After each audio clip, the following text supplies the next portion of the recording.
Well, Gator Dave, we have one day until the NFL draft, and we are talking all about the Florida Gators. Now, the Gators won't play a big part in this draft just because a lot of the star players from this past season were the younger guys like DJ Lagway. So maybe in a couple of years, Florida Gators may see quite a few draft picks. But right now, we do have 9 players that were invited to the NFL Combine, and hopefully 9 players will be drafted probably round 3 and later. Do you agree?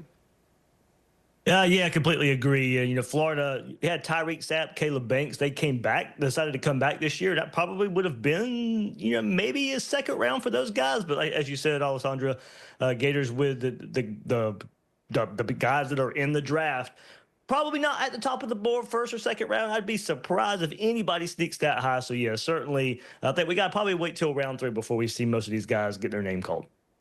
And starting with round 3, it seems like maybe Jason Marshall will be drafted. He's been projected kind of all over, 3, 4, maybe even the last 2 rounds. Where do you think that he will be drafted? Yeah, he's one of the ones at the top of the board for Florida, and as you said, there's really a big margin for him. He could go high, he could go pretty low. He was a 5-star coming out of high school, so really never lived up to that 5-star billing.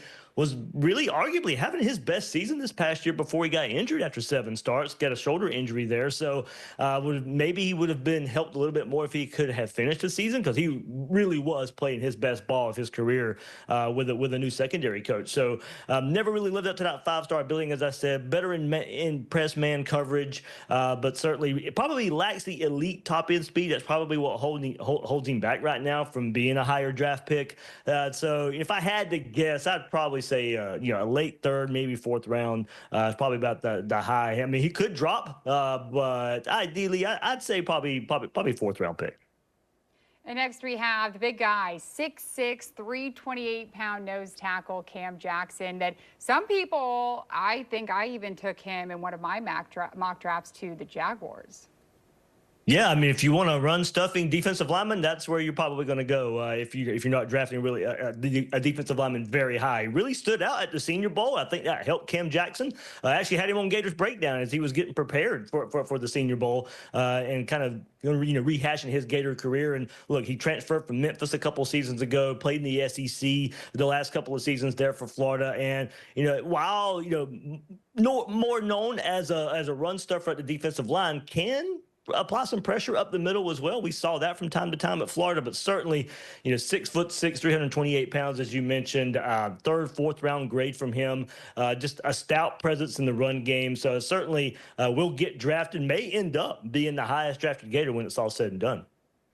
And now, of course, the Florida Gators, they used running back by committee basically this past season, but one of them was Montreal Johnson. He's had quite a good senior season, or his last season here in 2024. He averaged 5.9 yards per carry, but also he had 61 catches over 83 career targets at Florida. So kind of a dual running back for him.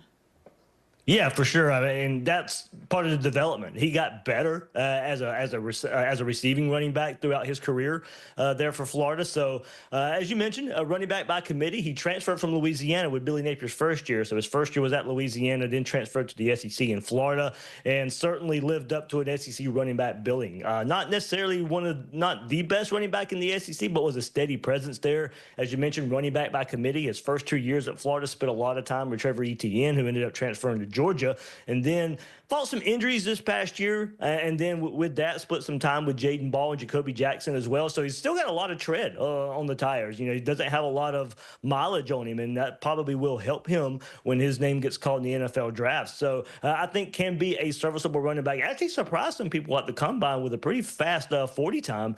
So it was pretty. We didn't really see a whole lot of that until his senior season at Florida. Go back to the opening game against Miami. He had a long run in that game, the first game of the season, but certainly somebody who's surprised with that big 40 time there at the NFL Combine of a 4.4140. So I think that helped his cause in getting drafted for the NFL draft. Well, speaking of a speedy 40 time, DK had a 4.34 40-yard dash. So a very, very fast kid, but also versatile receiver for whoever wants to take it. Maybe around round 5, 6 possibly for this draft. Yeah, it was a pleasant surprise for Florida. As you mentioned, versatile. He can play inside and outside. That's really going to help his draft stock as well as a really good punt returner for Florida. So I think, Chimere Dike, he was kind of unknown recently, kind of once Florida season ended and getting ready for the NFL Combine and NFL Draft. But his stock has only risen since the end of the season there, and had a really good 4.34 40-yard dash there at the NFL Combine, and really surprised some people. Had a really good season a couple seasons ago at Wisconsin. Transferred to Florida to play with his former quarterback in Graham Mertz, and as I said, was really a weapon for Florida. What he did and what his improvement was this past season was being more a reliable receiver down the field. He helped his yards per catch average, something we didn't necessarily see in his best year at Wisconsin. We saw that at Florida this past season. So he was a really all-around good weapon for Florida and steady presence in that receiver room. And next, we're talking about linebacker Shamar James, who has played a ton, but a little inconsistent, and he's a little small at 6'1", 220 pounds, I believe. So maybe later in the draft on Saturday, but still he played a ton for the Gators during his tenure there. Yeah, for sure. I mean, ever since he stepped on the field, honestly, he had the kind of relationship there was Ventrell Miller, the Jaguars running back who played at Florida. He got injured, not forced Shamar James to play a lot early in his career there in the SEC, and was kind of a transformation for Florida because they didn't have a lot of true linebackers on the roster, and Shamar James was kind of the first one in a while to kind of take over for when Ventrell Miller left. But as you mentioned, a little undersized, but can make up for that in speed, is not afraid to hit there at the linebacker spot. Well, did surprise some people that he came out for the NFL draft this year, but Florida's deep at linebacker, so that maybe forced his hand a bit. So credit to him for not hitting the transfer portal, but wants to try his luck in the NFL this year. So I'll be interested to see. And he fought some injuries throughout his career as well. He got hurt here in Jacksonville, of course, playing in a Florida-Georgia game. So that kind of stymied his growth a bit too as well. But inconsistent in coverage, I think that's probably where he would really need to shine at the next stop in the NFL. Being undersized, I think you probably have to make that up in other areas. So certainly, because of that, probably looks like a late round pick. And next, we got to talk about Elijah Badger, who I like. We've heard so much about him from this past season. Did I get this right? He didn't drop one single pass this past season. Is that correct? If you found that, I didn't find that. Yeah. So there we go. Certainly a big-time downfield weapon for Florida. He had 20.7 yards per reception this past year. So, yes. Now that you mentioned it, I think I do remember hearing, there was no drop passes there from Badger. So certainly a big-time threat down the field, especially when DJ Lagway came on the field. He really, you saw that part of his game really reveal itself. When he transferred from Arizona State last year, he was more known as a yards after catch type of receiver, catch a short pass, catch a slant, and then take it the distance. Well, this year he extended his game. He expanded his game into more of a downfield threat. So he's shown that he can be a guy who can create yards after catch, but now has also shown that he can be a big threat down the field. So certainly, I think somebody who may sneak in earlier or as his career plays out, I think can be a pretty good receiver in the NFL just because he's shown that he can just do it short yardage and do it down the field and can catch in traffic. That's another big thing I think teams will like. Probably the only knock on him is when he would catch the ball down the field, he had a tendency to get caught. So maybe it's kind of weird. He was fast enough to get open, but not really fast enough to complete the big play. So probably something that might hold him back a bit, but I think he's probably set up for a pretty long NFL career, along with Chimere Dike. I like both these receivers for the Gators. And I was shocked when I was reading some articles about Elijah Badger that the knock on him was that he was turning 24 years old this year, which is so young, but also I didn't realize he's such a veteran for the Gators this past season.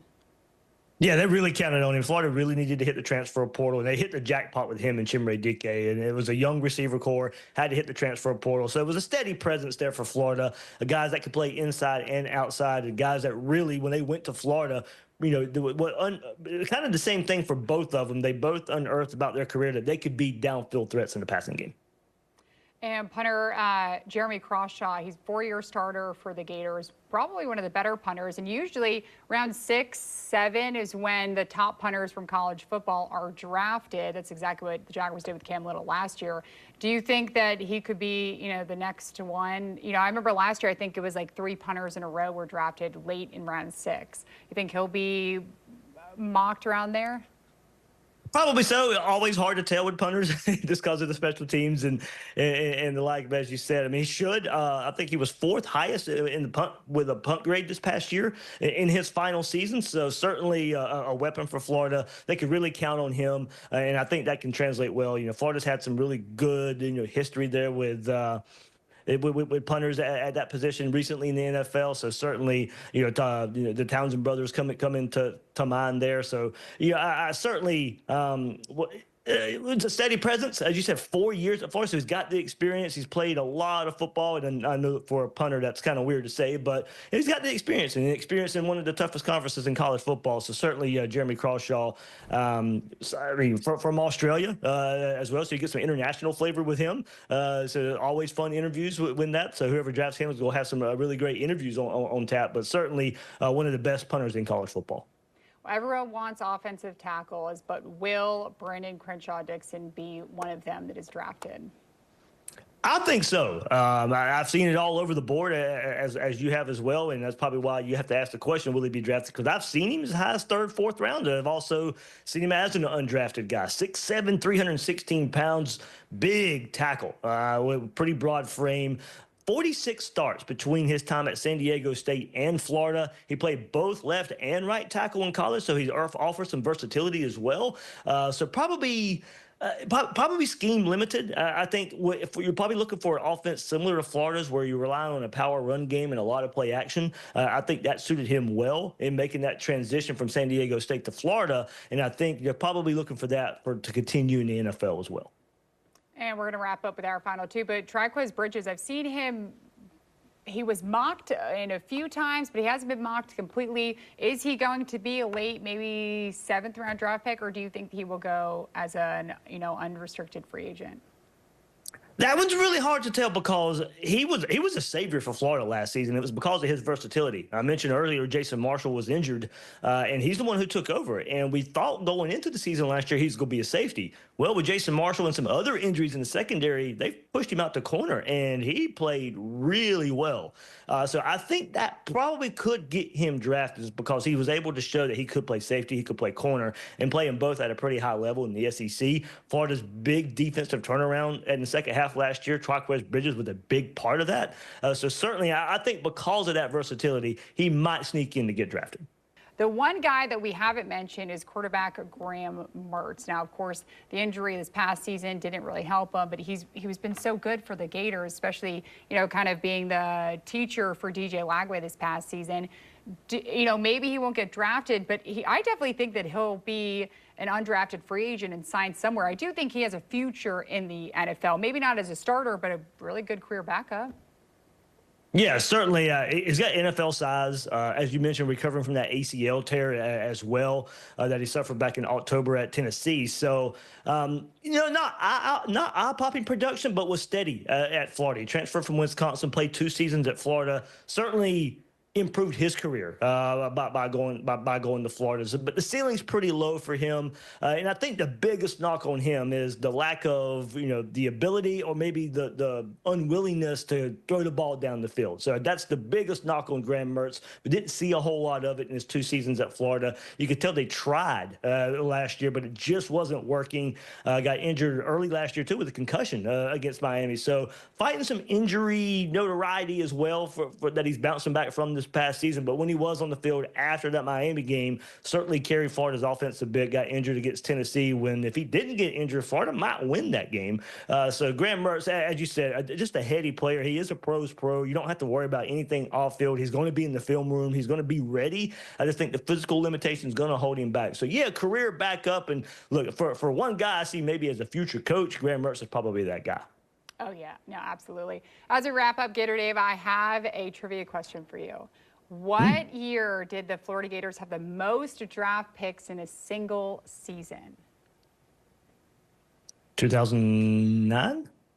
1978. They had 10. I think but I know exactly what you're talking about. Those are the glory days back then. Yeah. Hopefully Billy Napier can start the glory days in Gainesville this season with second year under DJ Lagway. I'm hoping. I'm rooting for them. There we go. There we go. Yeah, I think in 2009 or somewhere in the mid 90s under Spurrier as well. But yeah, all the way back in 78. There you go. I got that from FloridaGators.com through my research. So thank you to the SID team over there. As we wrap up, Gator Dave, let's look to the future in this season. Just after spring workouts, now as they get ready for some of them to take their final exams and then go on to the summer workouts, how do you think the Gators are? Where do you think the confidence level is as they head into this new season?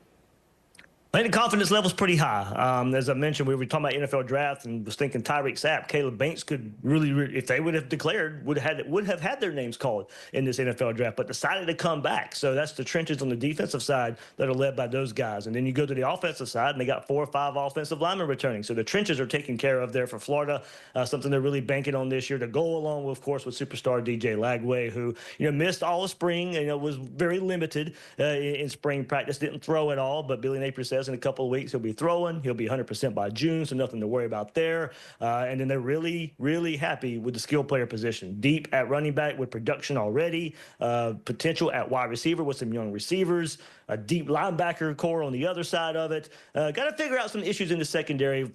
Dealing with a whole lot of injuries on that side of the ball, but this is by far the best roster Billy Napier has assembled in his time at Florida. They went on a big winning streak last year with big wins against LSU and Ole Miss, rival Florida State as well, Tulane in the bowl game. So there's a lot of confidence in this team and where Billy Napier has built this team going into his 4th season. A lot of confidence coming out of spring practice for this Gator team, and really competing for the SEC and a possible college football playoff spot. Ooh, that is a lot of pressure for the Gators to, a possible college football playoff spot. When you were thinking about, not even a year ago, they were looking to basically fire Billy Napier. That's what a year can do. It's funny how it works out sometimes. But hey, look, this is not even a Billy Napier thing for any coach in their 4th season at Florida. That's the expectation. So it's not. It's not for unique to him. It is just time. Whoever the coach is in their 4th year, it's time to get it done. Okay, well, listen, the men's basketball team won a national championship. Maybe come January, the football team will win a national championship? Question mark. That was the trend last time. Basketball won it first, and then the football team went on to follow that up with a title. So that's what Gator Nation's hoping for once again. Okay, well, Gator Dave, thank you so much. Of course, you're the best that cover the Florida Gators, and we get to call you one of our coworkers here at News4Jax. So thank you, and good luck to all the Florida Gators. Maybe 9 draft picks later in the draft, but still 9 draft picks is a very good accomplishment for any program. So Gator Dave, thank you, and thank you for watching.